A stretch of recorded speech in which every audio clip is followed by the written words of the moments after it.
Halo sahabat dan kerabat Askara Radio di mana saja Anda berada. Salam damai, salam sejahtera dalam Tuhan Yesus Kristus. Saya Frederick Makitan kembali lagi menjumpai Anda di ruang yang sama dalam acara Dia. Nah, sahabat, kita pada episode ini kita sudah sampai pada satu tema. Tema ini adalah sebenarnya pengajaran Yesus tentang doa Bapa kami. Dan kita sudah membicarakan hal ini selama beberapa episode sebelumnya.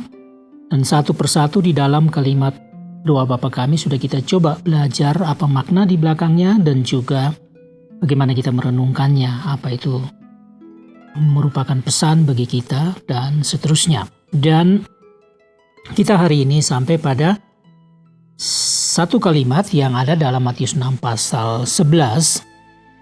Nah, dalam apa yang dikatakan di sini yaitu satu seruan dalam doa Bapa kami yang bunyinya, "Berikanlah kami pada hari ini makanan kami yang secukupnya." Nah, sekadar untuk mengingat kembali, jadi ini adalah kalimat yang kesekian dari seluruh rangkaian kalimat-kalimat atau seruan-seruan doa Bapa kami yang diajarkan Yesus. Dan doa Bapa kami ini kita tahu dia ada di dalam satu paket besar pengajaran Yesus atau khotbah Yesus yang dikenal dengan khotbah di bukit. Yesus berkhotbah di atas sebuah bukit yang tidak disebutkan namanya di Galilea. Dan disitulah kita masih berada pada khotbah di bukit yang panjang ini dan kita masih berada pada bagian doa Bapa kami yang diajarkan Yesus. Dan hari ini kita sampai pada ayat yang ke-11 dari Matius pasal 6 tadi yang bunyinya seperti yang sudah saya sebutkan tadi. "Berikanlah kami pada hari ini makanan kami yang secukupnya." Nah, kita semua ingat toh ini doa Bapa kami yang dimulai dengan kata, "Bapa kami yang di sorga, dikuduskanlah namamu, datanglah kerajaanmu, jadilah kehendakmu di bumi seperti di sorga. Berilah kami pada hari ini makanan kami yang secukupnya, dan ampunilah kami akan kesalahan kami seperti kami juga mengampuni orang yang bersalah kepada kami. Dan janganlah membawa kami ke dalam pencobaan, tetapi lepaskan kami daripada yang jahat.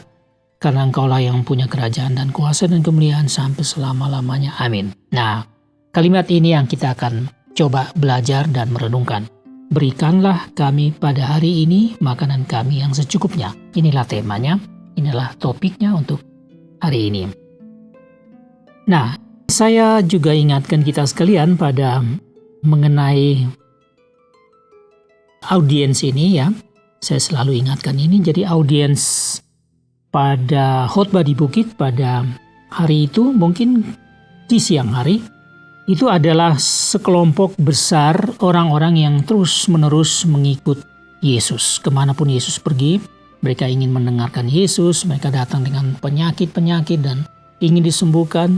Dan mereka ingin melihat Yesus buat apa saja yang selalu menarik perhatian, yang selalu unik, yang belum pernah mereka temukan sebelumnya. Jadi mereka ini pengikut setia kepada Yesus. Tetapi di antara orang banyak itu ada 12 murid Yesus yang selalu mengikut dan melayani bersama-sama dengan Yesus. Dan mereka itulah yang dikukuhkan, ditabiskan atau diangkat pada pagi hari sebelumnya sebagai apa yang kita dengar, kita sebutkan atau kita ingat sebagai 12 murid Yesus ini. Jadi itu audiensnya.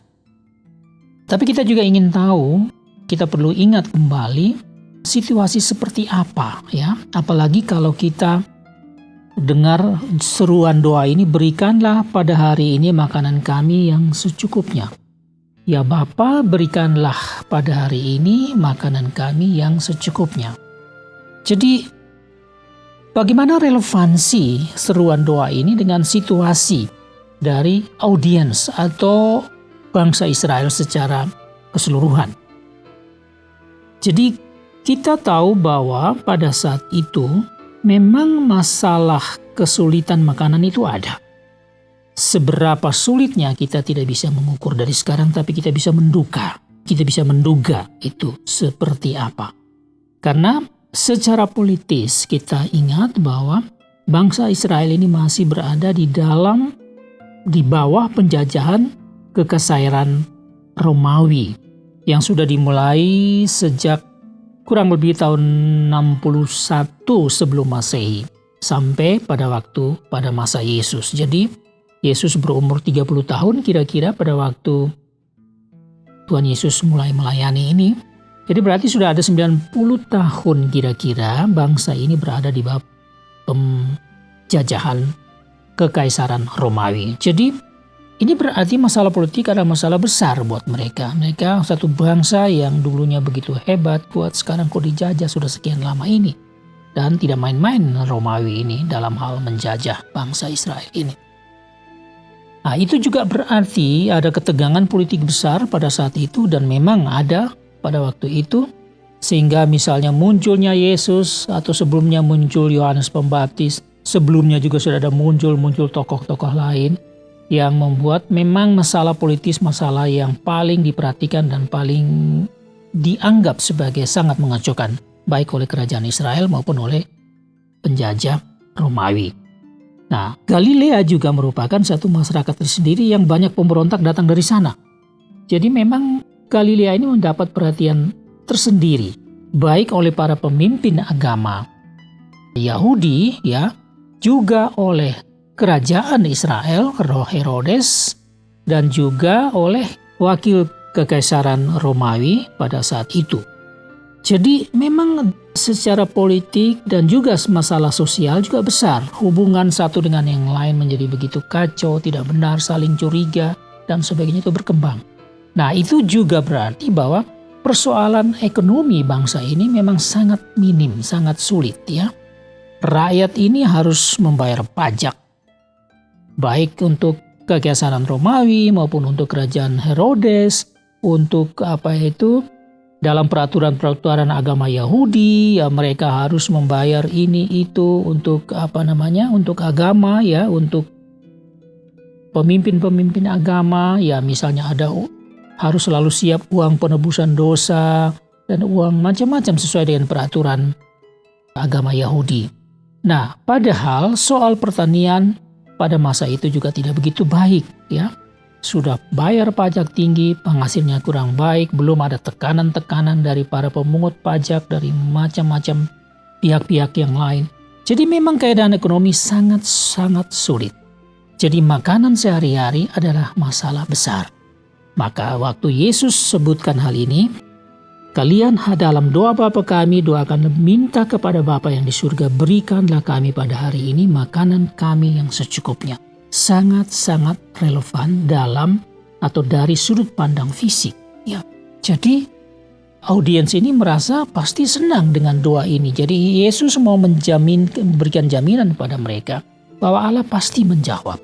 Walaupun kalian dalam situasi politik, sosial, ekonomi yang sangat sulit, tetapi kalian minta saja kepada Allah Bapa, berikanlah pada hari ini makanan kami yang secukupnya. Nah, jadi secara fisik ini memang sangat relevan. Jadi doa ini paling bagus buat mereka, audiens pada saat itu.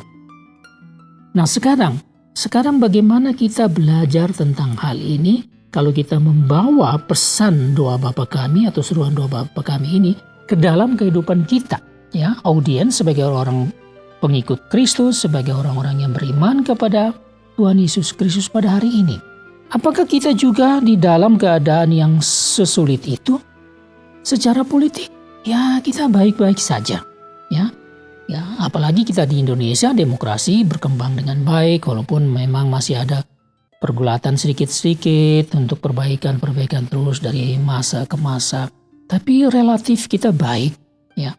Dan juga ke ekonomi, ya walaupun saat ini kita berada di dalam masa seakan-akan menuju kepada resesi ekonomi dunia, tapi ekonomi bangsa kita baik-baik saja. Kita tidak pernah kekurangan beras dan sebagainya. Nah, kalau begitu kita lihat sendiri ya, apakah saat ini kita sedang kesulitan makan? Rasanya tidak. Walaupun tentu saja ada sekelompok orang di sana sini yang mungkin saja pada hari ini mengalami kesulitan makanan dan minuman. tetapi itu relatif terlalu sedikit. Dan kita semua pada dasarnya tidak ada kesulitan makanan dan minuman.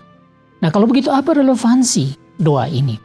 Berikanlah pada hari ini makanan kami yang secukupnya. Nah, di sini yang kita perlu renungkan. Yang pertama, bahwa doa Bapa kami ini meskipun kita ucapkan dan kita doakan pada saat kita sebenarnya tidak sulit-sulit amat dari segi makan minum, ya, nasi atau apa saja, jagung atau ubi atau apa saja yang kita punya dengan lauk pauk yang cukup dan sebagainya. Tapi ada arti besar di dalam doa dalam seruan ini. Pertama adalah kita sebagai orang-orang beriman harus konsisten dan tetap pada apa yang disebut kebergantungan kepada Allah Bapa. Nah, kebergantungan kepada Allah Bapa ini tidak hanya oleh karena kita tidak punya makanan atau kita sakit. Tapi kebergantungan kepada Allah Bapa ini adalah makna atau bagian dari kehidupan iman itu sendiri. Sebab kita beriman kepada Tuhan, kepada Allah Bapa dalam Yesus Kristus. Jadi ini harus terpelihara, baik di dalam keadaan kesulitan makanan maupun dalam keadaan kita kelimpahan makanan. Kita butuh kebergantungan karena ini adalah satu aspek penting atau satu bagian yang menunjukkan bahwa kita beriman atau tidak. Nah, ini kebergantungan kepada Allah Bapa Sang Pencipta yang Maha Kuasa, yang Maha Kasih. Yang kedua, meminta kepada Tuhan, termasuk meminta makanan, meminta pakaian, meminta biaya pendidikan, meminta kesembuhan dan sebagainya. Meminta ini adalah satu momen di mana akan terjadi dialog cinta kasih antara kita dengan Allah Bapa. Jadi meminta, ya, ada dialog cinta kasih, ya. Kadang-kadang seperti Allah meminta kepada kita, kadang-kadang yang kita lebih banyak meminta kepada Allah. Apa saja yang kita minta. Jadi ada atau tidak, dialog cinta kasih timbul di dalam hal kita berdoa dan meminta kepada Allah Bapa. Mintalah makanan. Sekarang ini mungkin kita waktu mau makan, kita bukan minta makanan. Karena makanan sudah di atas meja, apalagi makan di restoran. Wah, kita ada uang untuk membayar, makanannya enak. Kita tidak minta, tapi kita bersyukur kepada Tuhan atas makanan yang Tuhan berikan. Tapi pada dasarnya kita meminta kepada Tuhan adalah satu dialog cinta kasih antara Allah Bapa dan kita sendiri sebagai orang beriman. Puji Tuhan akan hal itu. Dan yang berikut, dan makna apa yang kita akan lihat di sini. Yang ketiga adalah soal minta makanan kepada Tuhan atau minta apa saja.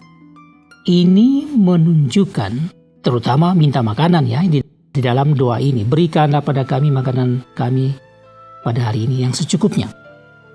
Nah, ini selalu menunjukkan kepada ada satu kebutuhan yang lebih dalam, yaitu kebutuhan akan makanan rohani, roti surgawi. Nah, seringkali kita lupa hal ini. Jadi kita meminta untuk kebutuhan jiwa kita. Seringkali ini kurang diperhatikan di dalam kehidupan beriman. Ya. Jadi kita hanya ada dalam formalitas, rutinitas, kita mendengarkan khotbah, kita membaca Alkitab dan sebagainya. Tetapi sebenarnya jiwa ini selalu haus akan pengertian-pengertian firman Allah. Haus akan pesan-pesan firman Allah yang membuat jiwa ini juga dapat bertumbuh. Nah, kita memperhatikan tentang kesehatan dan pertumbuhan jasmani kita. Tapi kita mungkin lupa bahwa jiwa juga menjerit kelaparan. Ya, hati ini menjerit kelaparan karena tidak diberi makan sesuai dengan kebutuhannya. Padahal dia juga ingin bertumbuh supaya kerohanian kita juga bertumbuh menjadi dewasa di dalam iman.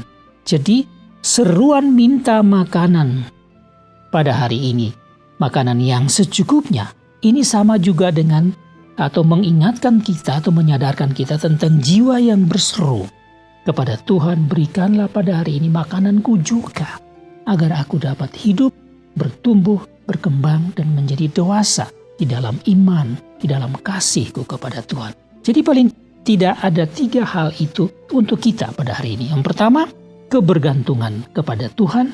Yang kedua, dialog cinta kasih. Dan yang ketiga adalah kesadaran akan kebutuhan jiwa kita, kebutuhan rohani kita.